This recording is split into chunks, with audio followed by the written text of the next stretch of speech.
Perkenalkan, nama saya Eko Manggudi Ariwirawan dengan NIM 210050095 dari kelas CA215.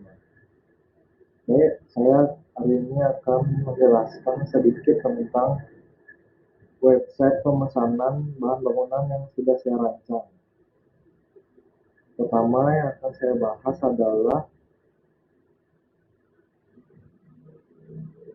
latar belakang yang membuat saya membuat website pemesanan bahan bangunan.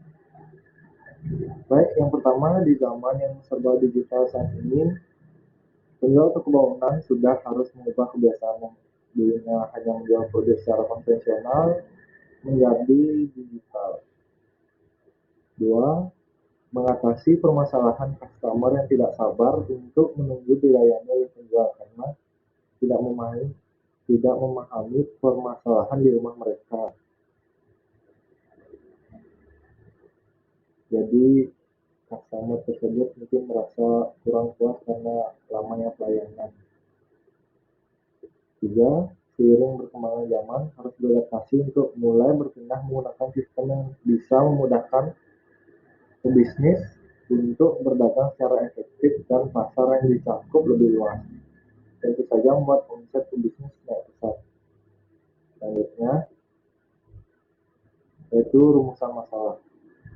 Website bahan bangunan ini sangat berguna untuk dapat menyelesaikan permasalahan customer yang lama menunggu pelayanan bahan bangunan agar dapat memecahkan permasalahan pelanggan di rumah. Karena yang sedang saya alami, customer memiliki banyak problem di rumah, apakah itu mungkin genteng bocor atau tembok yang berjamur dan segala macam. Jadi saya akan membuat website yang berisikan tentang penjelasan produk, apa saja gunanya, bagaimana cara pemakaiannya, harganya, gambar, dan lain sebagainya. Maka dari itu saya ingin membuat sebuah website yang bisa menunjukkan kegunaan, gambar, harga, dan juga layanan customer service agar pelanggan tidak perlu menunggu untuk dilayani oleh penjual. Customer service tersebut berguna untuk jika permasalahan yang mereka alami tidak tercantum dalam deskripsi produk tersebut, maka ada customer service yang akan membantu untuk memecahkan masalah mereka. Pelanggan bisa melihat dan membeli produk di mana dan kapanpun mereka mau, jadi lebih fleksibel. Di era pandemi saat ini, semua orang harus mengurangi bersentuhan dengan orang lain. Jadi dengan adanya website ini bisa membuat pelanggan aman di rumah, tapi tetap bisa mengatasi masalah mereka di rumah. Baik, selanjutnya ada maksud dan tujuan. Maksud dan tujuan saya di sini adalah satu, memudahkan proses jual beli antara owner dan customer. Seperti yang saya jelaskan tadi, memudahkan untuk pelanggan bisa melihat dulu produknya seperti apa, mungkin masalahnya di rumah seperti apa, jadi bisa melihat dulu produknya tanpa harus menanyakan terlebih dahulu kepada penjual, karena itu bisa memakan waktu yang lama karena yang penjualnya tidak bisa melayani semua customer dalam waktu yang bersamaan. Dua, fleksibel, bisa dilihat dan dipesan dimanapun dan kapanpun. Tiga, menghindari pelanggan yang kecewa karena lamanya pelayanan. Oke, selanjutnya di sini saya akan membeberkan sedikit pengertian e-commerce menurut para ahli. Salah satunya adalah menurut Kotler dan Armstrong. Pengertian e-commerce adalah saluran online yang dijangkau oleh seseorang melalui komputer. Saluran ini umumnya digunakan oleh seorang pebisnis untuk menjalankan aktivitas bisnisnya. Sedangkan bagi konsumen, saluran ini digunakan untuk mencari informasi sampai dengan menentukan pilihan dan akhirnya melakukan transaksi sampai selesai. Seperti yang saya jelaskan sebelumnya. Oke, selanjutnya, apa itu toko bangunan? Toko bangunan merupakan sebuah usaha yang bergerak pada penjualan bahan bangunan dan perkakas, pembuat bangunan. Usaha dagang ini menjual berbagai bahan dan perkakas untuk membuat bangunan, seperti pasir, semen, berbagai macam kayu, paku, besi, cat, fondasi, sekop, palu, selang, dan sebagainya. Oke, selanjutnya bootstrap. Bootstrap merupakan salah satu jenis framework untuk CSS, yaitu Cascading Style Sheet, yang digunakan untuk perancangan situs website. Contohnya, CSS pada Bootstrap juga menyediakan fitur form, tombol, navigasi, dan komponen-komponen lainnya, dan JavaScript yang membantu pembuatan antarmuka lebih mudah dan stabil. XAMPP. XAMPP adalah perangkat lunak berbasis web server yang bersifat open source atau bebas, serta mendukung di berbagai sistem operasi, baik itu di Windows, Linux, atau Mac OS. XAMPP digunakan sebagai standalone server atau berdiri sendiri atau bisa disebut dengan localhost. Jadi servernya dia tuh terpisah dengan server yang lain, itu localhost. Nah, ini adalah web yang saya gunakan untuk membuat diagram. Draw.io adalah sebuah website yang didesain khusus untuk mendapatkan diagram secara online. Jadi Draw.io ini bisa digunakan untuk orang yang ingin mendesain diagram secara lebih simpel dan juga lebih lengkap pastinya. Selanjutnya, analisa kebutuhan pengguna. Nah, di sini kebutuhan admin, ada kebutuhan sistem, ada kebutuhan pembeli. Saya akan menjelaskan satu-satu. Baik dari admin, satu, melakukan proses login, dua, menambah barang yang akan dijual, tiga, menginput harga barang dan harga jual, harga beli barang dan harga jual. Empat, mengecek detail pemesanan pelanggan. Lima, mengecek total harga yang pelanggan pesan. 6. Mengkonfirmasi pembayaran pelanggan. 7. Mengurangi stok yang sudah terkurang atau tidak tersedia. Dan terakhir, mengedit stok yang tersedia. Lalu dari sistem, yaitu 1. Memproses login admin yang tadi, mengecek data barang yang tersedia atau tidak, agar lebih gampang untuk mencarinya dan membuat customer tidak menunggu ya. 3. Mengurangi data barang yang tidak tersedia. 4. Menambah data barang yang tersedia. 5. Menampilkan transaksi dari pembeli ke admin atau penjual. 6. Menampilkan invoice atau status pembayaran dari admin menuju pembeli. Selanjutnya, dari pembeli yang dilakukan adalah 1. Memilih barang yang diinginkan. Jadi dia bisa melihat terlebih dahulu deskripsi barangnya seperti apa, apakah cocok dengan kebutuhan mereka di rumah. 2. Memberitahu pesanan yang akan dipesan. Jadi pemesanan tersebut akan terkirim ke sistem, lalu sistem akan memberitahu admin. 3. Menawar harga dalam pesanan jika dalam jumlah banyak. Misalnya dia berbelanja dengan nominal sekian, anggap saja 2 juta. Mereka bisa merequest apakah mendapatkan diskon atau potongan dari total pembelian tersebut. Itu selanjutnya mengkonfirmasi orderan. Di sini dia harus mengkonfirmasi apakah orderan yang dia pesan tersebut sudah benar dengan apa yang dia beli, atau mungkin ada kesalahan sistem, jadi nanti saat barang yang dikirim bukan barang yang mereka akan beli, atau barang yang salah dibeli.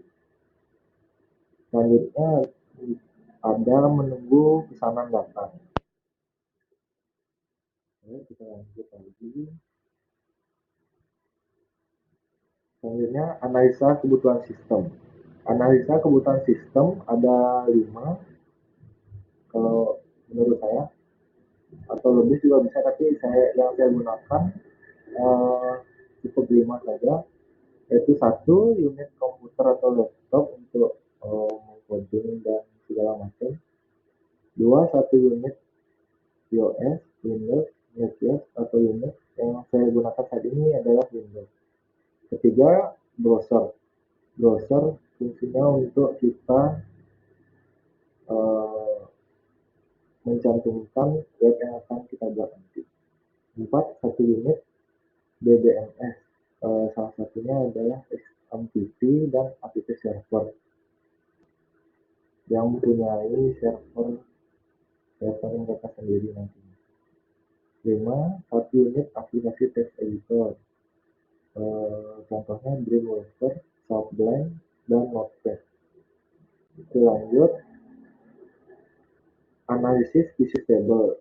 Sebenarnya ini penjelasannya sangat panjang, tapi saya singkat saja seperti ini. Satu, ada keterangan, ada sistem yang dikerjakan saat ini, dan sistem yang akan diusulkan. Yang pertama adalah kinerja. Sistem yang dikerjakan saat ini kinerjanya masih memesan, masih secara manual, belum menggunakan sistem digital. Jadi semuanya itu pelanggan baru hanya bisa datang ke toko dan memesan secara manual. Jadi itu yang saya bilang tadi akan memakan waktu yang banyak untuk mereka. Sistem yang saya usulkan adalah melihat dan memesan melalui web kebangunan yang akan saya buat. Kedua, ada informasi. Informasi di sini sering terjadi komplain dari customer karena pelayanan yang lama, jadi ya informasi yang mereka butuhkan itu lama di prosesnya. Maksudnya informasi yang mereka butuhkan dari penjualnya pun tidak bisa langsung menjelaskan kepada semua customer, maka dari itu jadi banyak customer yang positif. Sistem yang saya usulkan menampilkan detail produk dari harga, spek, dan gambar sehingga informasi lebih cepat didapat. Dari segi ekonomi, biaya lebih murah karena menggunakan kertas dan pulpen saja, dan tenaga saya lupa masukkannya. Namun tidak efektif menjadikan boros waktu. Jadi karena dia menggunakan secara manual, jadi dia harus mencatat semua satu-satu, jadi memakan waktu yang banyak karena prosesnya tidak efektif. Sistem yang saya usulkan biayanya lebih mahal karena perlu listrik untuk menjalankan komputer dan segala macam, kertas untuk mengupload nanti apa yang mereka beli, tinta dan lain-lain.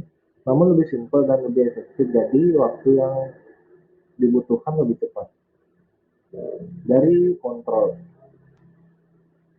dari segi kontrol masih mencatat stok menggunakan buku sehingga stok yang dicatat bisa diubah siapapun jika tanpa pengawasan. Jadi jika kita lengah, bisa saja orang pegawai kita sendiri mungkin bisa mengubah stoknya, jadi bisa saja terjadi kecurangan nanti. Sistem yang saya usulkan sudah menggunakan sistem sehingga jika ingin mengubah hanya yang tahu password dan username saja, sehingga tidak semua bisa menggantinya, itu hanya admin saja. Dari segi efisien, perekapan stok masih manual jika dikerjakan dengan waktu yang lama, sehingga menurut saya kurang efisien dan memakan tenaga dan waktu yang banyak. Yang saya usulkan sistemnya adalah perekapan sudah menggunakan sistem secara otomatis terekam oleh sistem, membuat pekerjaan lebih efisien. Dan kalau dari saya sendiri lebih semangat bekerja ya dia karena efisien tersebut. Dari segi servis, pelayanannya bagi saya kurang bagus karena hanya bisa melayani beberapa orang saja, sehingga banyak yang bisa mungkin mencari tempat lain agar tidak buang-buang waktu mereka dan lain sebagainya.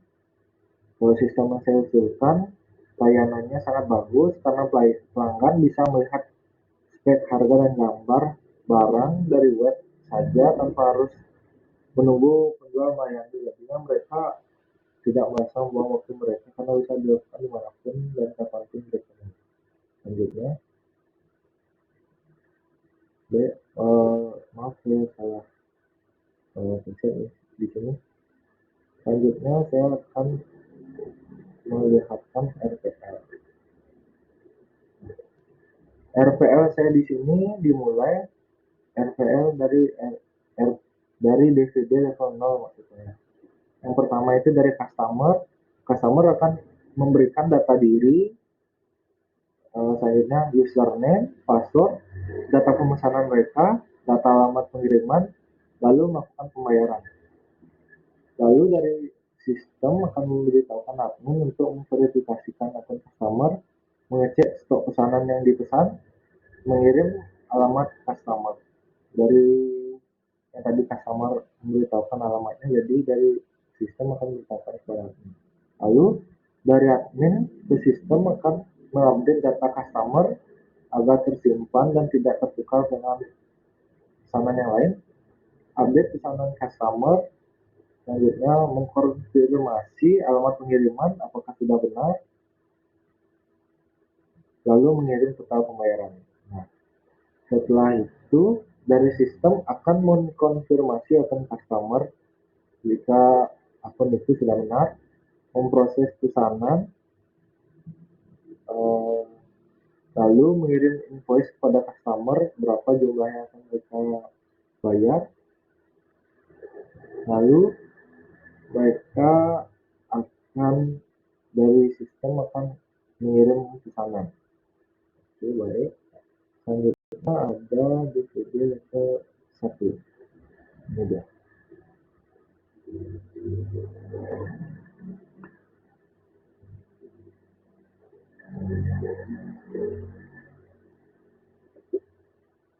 Maaf ya salah Pak. Saya akan mencari terlebih dahulu. Di sini DVD level 1-nya. Nah, ini. DVD level 1 saya ini dimulai dari customer akan memberikan data dirinya kepada sistem, lalu sistem akan memasukkan data diri ke database customer, lalu dari database akan mengirimkan kembali ke website untuk memberikannya kepada admin. Setelah admin menerima data diri tersebut, admin akan memverifikasi data diri customer tersebut dan mengirim kepada website. Setelah itu dari website, dari sistem maksud saya, dari sistem akan memverifikasikan akun dan memasukkannya ke dalam database. Lalu dari database akan membuatkan akun dan lalu menampilkan username dan passwordnya database. Lalu selanjutnya proses login. Proses login tersebut customer mengirimkan username dan password yang mereka sudah dapatkan tadi, lalu mereka akan mengirimkan kepada sistem akan mengirimkan kepada admin, lalu admin melakukan memasukkan username dan passwordnya juga untuk membantu customer memesan barang. Ada 3.0 yaitu customer akan memberikan data pesanan yang akan mereka beli masuk ke dalam sistem, lalu dalam sistem memasukkan ke dalam data pesanan masuk ke dalam database. Lalu dari database mengirimkan kepada website untuk data barang yang tersedia apa saja.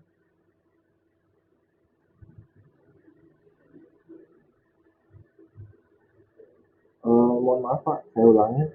3.0 satu pemesanan, data pesanan akan dikirim dari customer kepada sistem akan masukkan data pesanan ke dalam database, lalu dari sistem juga akan memberikan data pesanan kepada admin, lalu admin akan mengkonfirmasi data pesanan yang akan masuk menjadi data barang tersedia dan juga verifikasi data pesanan.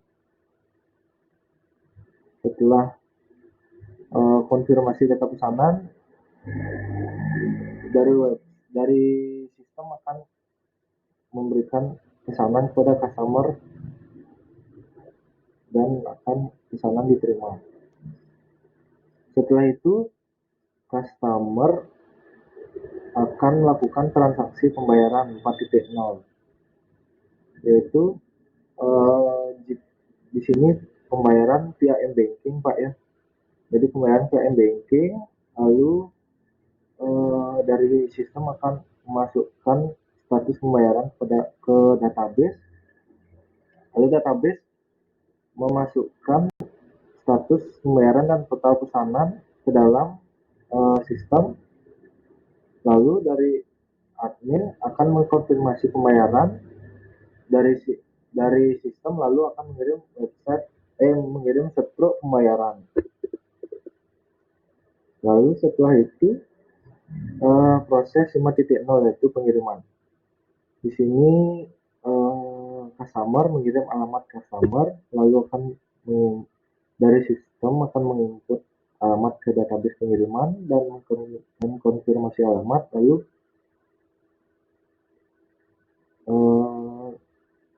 dari sistem juga mengecek dan memberi alamat customer kepada admin, lalu admin memproses kiriman dan melakukan pengiriman. Lalu dari sistem menuju ke customer lagi akan memberi estimasi pengiriman kira-kira berapa lama dan menunggu pesanan diterima dari customer. Oke, selanjutnya ada ERP yang saya buat itu ini.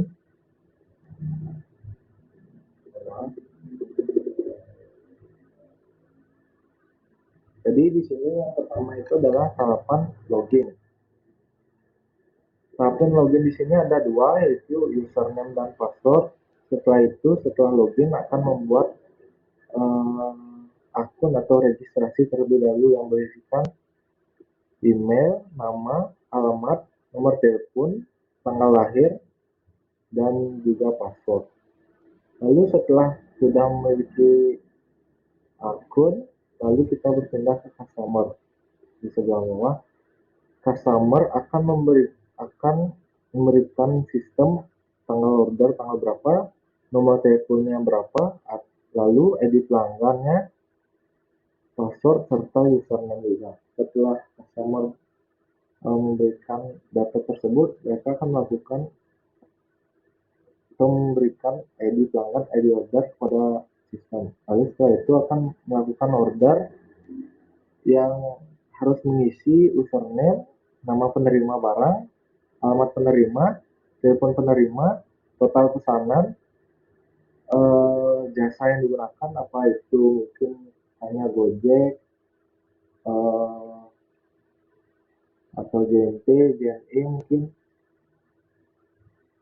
Lalu setelah itu dari tahap order tersebut, tabel order akan memberikan kode order agar tidak tertukar dengan orderan yang lain. Lalu tanggal order juga, dan juga status konfirmasi. Lalu setelah itu mereka akan membuat order detailsnya apa saja, yaitu kode produk, jenis barangnya apa, jumlah produknya berapa, harganya berapa, dan juga kode order. Lalu dari order detail akan memuat kode order dan kode produk. Setelah itu produknya akan dari sistem akan menerima kategori produknya tersebut, apakah itu tergolong barangnya mungkin besi atau plastik atau bahan yang lainnya, lalu stoknya yang tersedia berapa, gambarnya seperti apa, harganya berapa, nama produk, dan juga kode produk. Setelah itu sistem akan mengkonfirmasi kode produk dan kode kategori. Setelah itu kategori ada dua golongan, kode kategori dan nama kategori. Baik, itu saja dari yang saya bisa jelaskan hari ini. Semoga Bapak bisa menerima presentasi saya, walaupun agak jelek Pak ya. Mohon maaf Pak, karena saya sudah lama tidak presentasi seperti ini. Namun dia masih ini. Terima kasih atas waktunya untuk saya Pak. Sekian dan